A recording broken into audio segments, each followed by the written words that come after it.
dengan melakukan upaya daur ulang terhadap suatu proses hukum yang telah memiliki kekuatan hukum tetap, tetapi jangan pernah sekali-sekali mengorbankan kemanusiaan itu. Meskipun persidangan hari ini berjalan lancar, tetapi tadi malam jujur saja saya sulit tidur karena memikirkan persidangan sebelumnya, di mana setelah kami berjuang sebelum ditahan oleh KPK pada hari Selasa tanggal 17 Februari, kami saat itu mengadakan konferensi pers agar KPK juga membuka ruang kemanusiaan terhadap saudara Agustiani Tio yang menderita sakit kanker untuk dapat melanjutkan pengobatannya di Guangzhou. Kemarin kita lihat bagaimana saudari Tio sampai nyaris pingsan, jalan terhuyung-huyung akibat haknya yang berkaitan dengan keselamatan dirinya, yang berkait dengan hak-hak atas kemanusiaan bagi dirinya. Pintu itu tetap tidak dibuka oleh KPK. Padahal saudari Tio sudah kooperatif. Dia kemarin mengatakan tidak mau disebut OTT karena saat itu tidak ada peristiwa hukum yang menyertai itu. Amplopnya masih ditutup, semuanya dia kooperatif.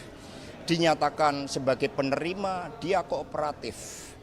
Tetapi ketika kemudian ada intimidasi dan dia melihat suaminya kemudian dicekal tanpa pemeriksaan, dia tidak bisa berobat karena tidak mau menyebutkan keterangan berkaitan dengan apa yang terjadi di musola terkait dengan saya, maka kemudian dia menerima perlakuan yang tidak manusiawi. Rekan-rekan pers, ketika ketidakadilan terjadi, maka disitulah respek terhadap kemanusiaan itu akan hilang. Sehingga ini seharusnya menjadi concern kita bersama. Kalau toh saya memang ditarget secara politik untuk masuk tahanan, masuk penjara dengan melakukan upaya daur ulang terhadap suatu proses hukum yang telah memiliki kekuatan hukum tetap, tetapi jangan pernah sekali-sekali mengorbankan kemanusiaan itu. Ini Pancasila kita.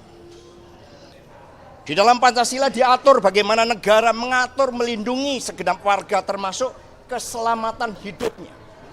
Maka pada kesempatan ini saya menyampaikan suatu keberatan terhadap perlakuan yang sangat tidak manusiawi ini, dan semoga seruan kami sejak tanggal 17 Februari agar saudari Tio bisa melanjutkan pengobatannya itu dapat dibuka pintunya oleh KPK. Sekali lagi, ini bukan persoalan hukum lagi, adalah masalah kemanusiaan yang harus kita buka. Kita malu sebagai warga bangsa ketika negara tidak bisa memberikan ruang. Saya masih ingat ketika Pak Dahlan Iskan saat itu, beliau juga punya status sebagai tersangka, tidak bisa berobat, dibantu oleh Ibu Megawati Soekarno Putri. Saya dibantu untuk bertemu dengan Pak Yusuf Kalla karena alasan-alasan kemanusiaan itu. Kenapa sekarang pintu itu ditutup hanya karena saya dijadikan sebagai suatu target? Maka biarlah saya yang masuk ke tahanan KPK, tetapi saudari Tio yang sudah menjalani penjara, sudah bebas murni, hendaknya jangan lagi dilakukan berbagai halangan-halangan sehingga jiwa kemanusiaan itu sepertinya tertutup. Menurut saya ini pesan yang terpenting ya, dibalik seluruh proses-proses yang kita lakukan. Saya siap menerima apapun di dalam keputusan pengadilan, tetapi jangan korbankan hak seseorang yang sakit kanker untuk berobat, melanjutkan pengobatannya. Demikian dari saya, terima kasih, dan selanjutnya kami persilakan kepada penasihat hukum. Ya, saya mau izin berjalan ya. Kurang sehat. Sehat dan semangat, oke?